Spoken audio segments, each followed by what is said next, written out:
people can easily trade with each other. This trade makes for a larger economy and a richer region overall.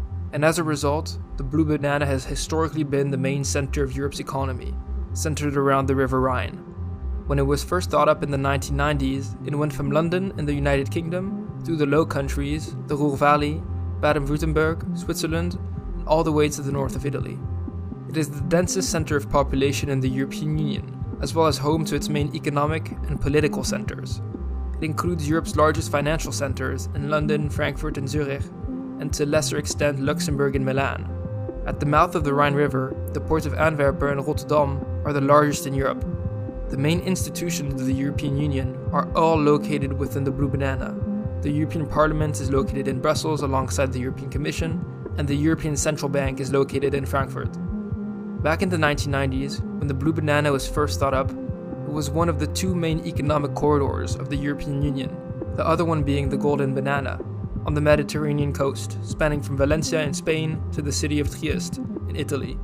These economic corridors are a reflection of a theory of development from the 1930s, called Central Place Theory. Developed by a German geographer, it explains why people and economic activities tend to accumulate in the same area.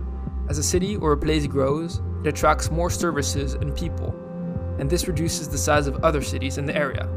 This theory and the Blue Banana reflected the reality of the early European Union. The historically populated areas of the Blue Banana are close to the borders.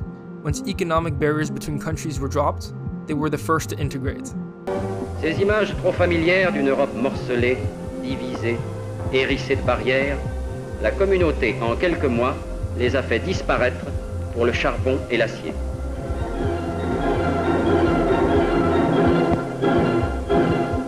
L'établissement d'un passeport européen symbolise cette nouvelle Europe sans frontières. Yet many changes have happened since the Blue Banana was thought up. The expansion of the European Union has shifted its center of gravity to the east. The United Kingdom has left the EU, taking with it the London Financial Centre, and areas previously economically successful have seen significant economic decline. This is particularly the case in the previously industrialized regions of Wallonia, Lorraine, as well as parts of northern Italy. Even when it was released, the Blue Banana was somewhat outdated. The European Union's expansion and economic development have changed the way the continent works. The high rent prices in most of the Blue Banana had led to growth extending outwards from the Arc, towards modernizing entrepreneurial cities. The idea of a central place was progressively replaced by a multi-centric approach. The economic development of the early European Union, which happened in one place, has been replaced by a model in which several areas are developing at the same time. At the heart of these economic developments is the Trans-European Transport Program. Announced in 2013, it is a €500 billion program which aims to connect Europe even further, particularly at the border regions. The European Union has identified 9 different economic corridors where it aims to improve infrastructure and connect people. Along those corridors, it is expanding European ports, connecting airports to cities, building roads, and updating train infrastructure.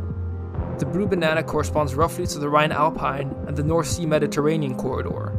The EU is currently coordinating infrastructure giga-projects there. In 2015, Switzerland unveiled the €11 billion Gotthard Base Tunnel, the deepest in the world. It cut train journeys by almost an hour in Switzerland once it was completed. In Amsterdam, the European Union is helping to finance a new sea lock, which is set to double the size of ships that can access the port. And the €14 billion Lyon-Turin high-speed rail line is another example of the infrastructure needed to connect economic corridors. Financed by the EU and the Italian and French governments, it will build the longest tunnel in the world. On the Blue Banana, these projects serve as a model of integration for the rest of Europe, where similar large-scale infrastructure projects are being developed. The former Eastern Bloc countries are set to see the greatest improvements in terms of infrastructure. This will lead to better access to the rest of the European economy. To the northeast, the Baltic Economic Corridor is seeing the development of Rail Baltica.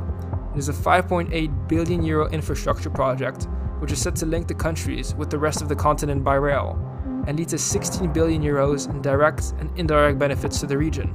Poland is receiving €700 million to upgrade its train lines and join them with the European Union to make transport more efficient and reduce costs, and the port of Constanta in Romania is planning a €500 million expansion at the end of the Danube corridor. All of these initiatives are making EU trade more efficient and competitive in the global economy. They serve to modernize the EU's decades-old railways and create the missing infrastructure links between countries. While the economic corridors mostly lead back to Europe's blue banana, 3 of them are open-ended, leading to North Africa. The extension of these economic corridors outside of the EU will lead to new trade opportunities at Europe's geographic periphery. Greece, Spain, and southern Italy set to benefit from being the entry points from the African continent. While they currently see migration flows coming from Africa, the same routes could soon develop into trade flows as Africa continues its economic development. And the development of economic corridors connecting the Maghreb with the rest of the continent will extend Europe's influence on the African economy. Africa itself is deepening its economic integration, with the African Continental Free Trade Area, which came into force in 2019. The Saharan economic corridors will increase in importance for Europe, especially if it plans to access the sub-Saharan market, which is said to have nearly 2 billion people in 2050. The development of these economic corridors are as important to Europe as China's Belt and Road Initiative. They will increase trade and economic opportunities for European companies. But despite the strong trade ties between Europe and Africa, and Europe being the largest source of foreign direct investment to the continent, China is funding and building most of Africa's infrastructure. The European Union's companies are being undercut price-wise by Chinese companies, which are larger and often have state backing. Increased competition with other great powers in Africa is likely to continue, but as Europe completes the integration of its own markets, it will increasingly look to integrate foreign markets with its own. Europe is building its infrastructure at home, connecting what was a previously fragmented market and linking it to its core. This will lead to a spread of wealth and prosperity to the rest of the continent. The blue banana's importance as Europe's core is likely to remain, even if it no longer is its sole economic corridor. At the center of the European Union, it is the intersection of all infrastructure developments in Europe and will benefit the most from new trade opportunities. At the same time, the European periphery will enjoy further economic opportunities as international trade networks deepen its connection to Africa and to the rest of the world. This was Into Europe. Thanks for watching. If you liked this video, make sure to like, comment, and subscribe. Some time ago, I started a Patreon, so if you're interested in supporting this channel a step further, feel free to check it out.